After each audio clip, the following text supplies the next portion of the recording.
Biar dapat semua boleh. Tarik Pak. Kursinya Pak Kapolri aja diambil lah Bapak.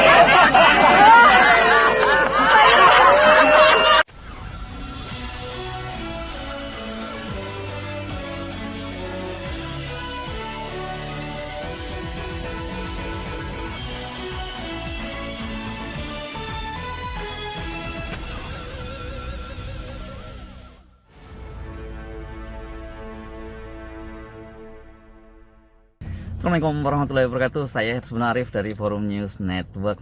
Hari ini Presiden Jokowi bersama dengan Wakil Presiden Ma'ruf Amin dan didampingi oleh Presiden terpilih yang juga sekaligus Menteri Pertahanan Prabowo Subianto itu menyelenggarakan rapat kabinet perdana ya di ibu kota negara Nusantara.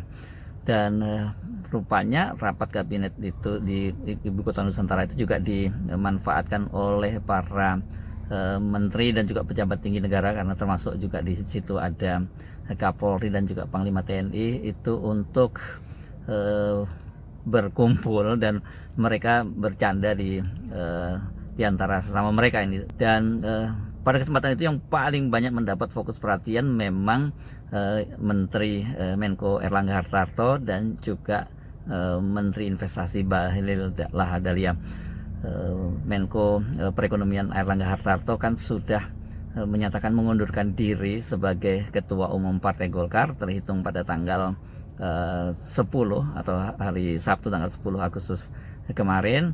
Dan kemudian banyak yang menduga juga kemungkinan besar Pak Erlangga Hartarto itu juga akan mengundurkan diri sebagai Menko Perekonomian. Mengapa? Karena Pak Erlangga Hartarto kan sudah berkemas-kemas meninggalkan rumah dinas Menko Perekonomian di kawasan Widya Chandra, ini komplek perumahan menteri di Jakarta Selatan. Nah, ada satu momen yang sangat menarik ketika para menteri ini sedang bersantai berkumpul bersama, itu yang kemudian Erlangga Hartarto itu berfoto bersama dengan Bahlil Lahadalia. Dan dalam momen itu ada satu peristiwa ketika Bahlil itu yang tidak kebagian tempat duduk, dia kemudian mengambil kursi dari Kapolri Pak Jenderal Listio Sigit Prabowo yang sedang berdiri, dan dia menarik kursinya itu dan kemudian duduk.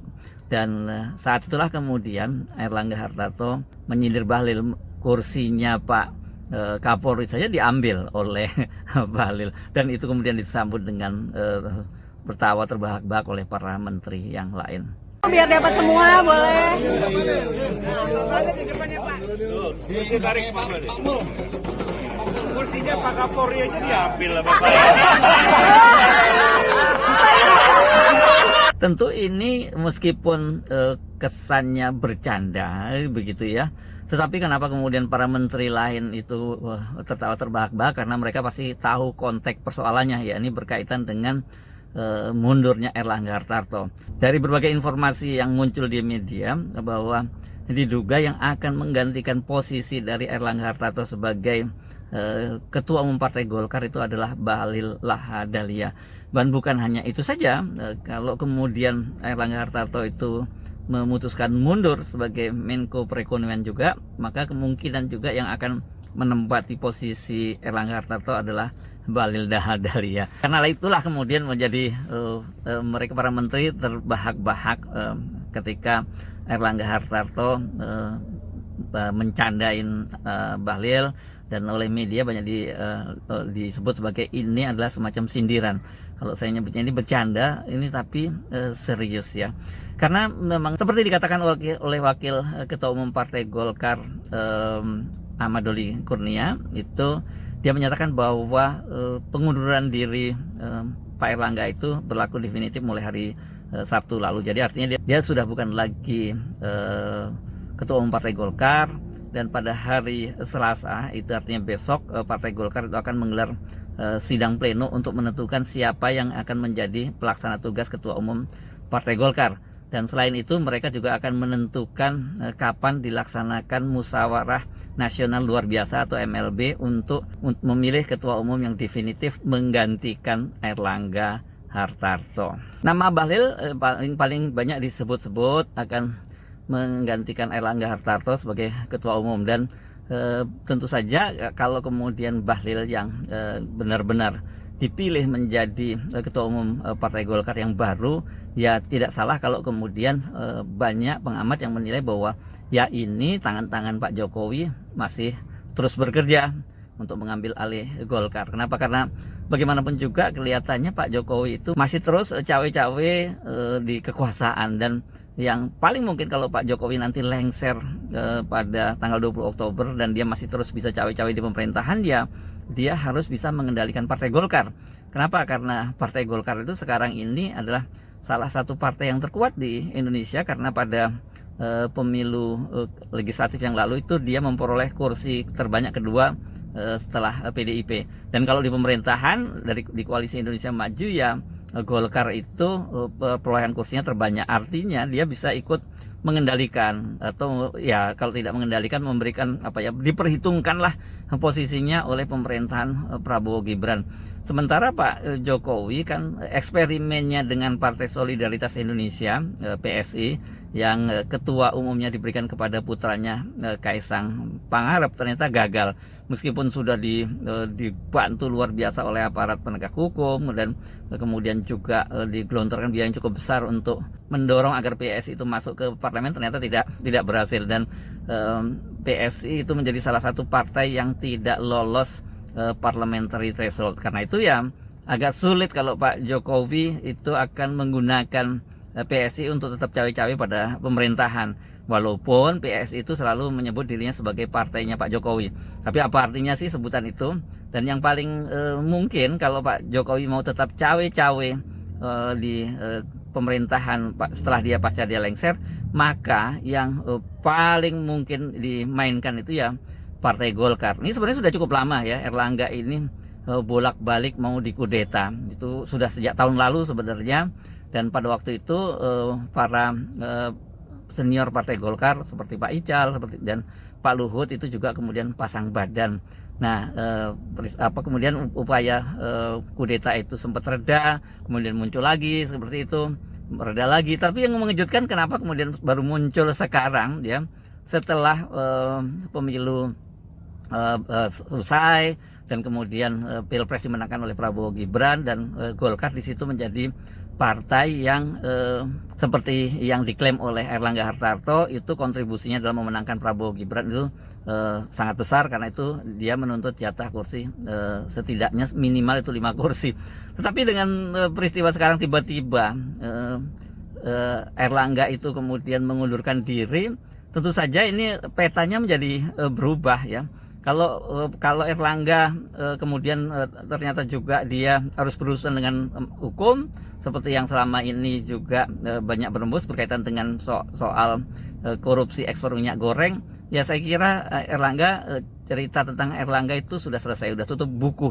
Dia tidak hanya mundur sebagai ketua umum Golkar, tapi dia juga mundur sebagai Menteri Perekonomian, Menteri Koordinator Perekonomian, dan bisa-bisa kasusnya itu bergulir ke ranah hukum. Tapi saya kira kalau sampai kemudian Erlangga Hartarto sudah ngalah begitu banyak ya kepada Pak Jokowi, dan kemudian sekarang pun dia didongkel lagi dari kursi ketua umum Partai Golkar, dan kemudian dia dipidanakan, ini menurut saya sungguh terlalu ya, sungguh keterlaluan. Jadi kalau sekarang ini Erlangga Hartarto masih mengikuti sidang kabinet yang perdana di IKN, ini mungkin akan menjadi sidang kabinet terakhir buat Erlangga Hartarto, karena santer berembus bahwa Erlangga Hartarto itu akan diperiksa pada hari Selasa besok, tapi hal ini sebenarnya sudah dibantah oleh Kejaksaan Agung. Nah, apa sesungguhnya yang terjadi? Ya ini jelas ada kaitannya dengan dengan upaya Presiden untuk tetap cawe-cawe. Kenapa kita menduga semacam itu? Karena orang seperti Pak Luhut Panjaitan yang ini dikenal sebagai orang dekatnya Pak Jokowi, itu kan bolak-balik menyatakan bahwa mengingatkan Pak Golkar agar jangan mau dikendalikan oleh orang luar Golkar, jangan mau diatur-atur oleh orang luar Golkar. Ini pernah disampaikan dalam acara buka puasa Partai Golkar bersama dengan 38 DPD pada bulan Maret tahun 2024 ini. Dan kemudian sekali lagi ini juga Pak Luhut itu menyatakan itu ketika muncul isu bahwa Erlangga Hartarto itu akan dikudeta. Jadi pertanyaannya siapa orang luar itu? Ya banyak yang menduga ini adalah yang dimaksud adalah Pak Jokowi. Kalau kemudian Pak Luhut sampai bersuara keras soal itu, apakah kemudian Pak Luhut itu sudah pecah kongsi dengan Pak Jokowi? Itu yang jadi tanda tanya juga, karena memang dalam beberapa perkembangan terbaru ini kita melihat bahwa Pak Luhut itu bukan lagi menjadi orang kepercayaan dari Pak Jokowi, tapi yang menjadi kepercayaan dari Pak Jokowi itu adalah Bahlil Lahadalia. Hal itu misalnya terlihat setidaknya dalam ribut-ribut soal pembagian tambang untuk ormas keagamaan. Ini kan gagasan ini muncul dari Bahlil Lahadalia, ditentang oleh Luhut, dan kemudian bahkan mereka sampai ribut di kabinet. Tetapi Pak Jokowi rupanya lebih menyetujui proposal politik yang diajukan oleh Bahlil. Kalau nantinya Bahlil benar-benar dalam Munaslup Partai Golkar itu terpilih menjadi ketua umum, ya kita mesti lihat bahwa ini adalah kemenangan gerilya dari Pak Jokowi, dan orang seperti Pak Luhut, bahkan juga termasuk Ketua Dewan Pembina Partai Golkar Abu Rizal Bakri itu harus menelan kekalahan lagi dari Jokowi. Ini luar biasa ya Pak Jokowi ya, sampai akhir masa jabatannya pun masih terus mencoba cawe-cawe. Karena itu tadi kembali lagi ke bercandaan antara Erlangga Hartarto dengan Bahlil yang menyatakan bahwa kursi dari Kapolri aja diambil, kita bisa teruskan kan, apalagi kursinya Erlangga Hartarto. Saya kira banyak orang yang hanya bisa geleng-geleng kepala melihat perkembangan terbaru ini ya, karena rasanya kok agak mengejutkan sekali kalau Pak Jokowi sampai akhir masa jabatannya pun masih terus melakukan cawe-cawe, melakukan manuver yang saya kira mungkin tidak akan dilakukan oleh presiden-presiden lain sebelumnya Pak Jokowi, bahkan juga nanti setelah presiden berganti. Orang seperti Pak Prabowo saya kok nggak yakin itu bakal melakukan manuver seperti yang dilakukan oleh Pak Jokowi seperti saat ini. Saya Arif dari Forum News Network, sampai jumpa lagi. Assalamualaikum warahmatullahi wabarakatuh.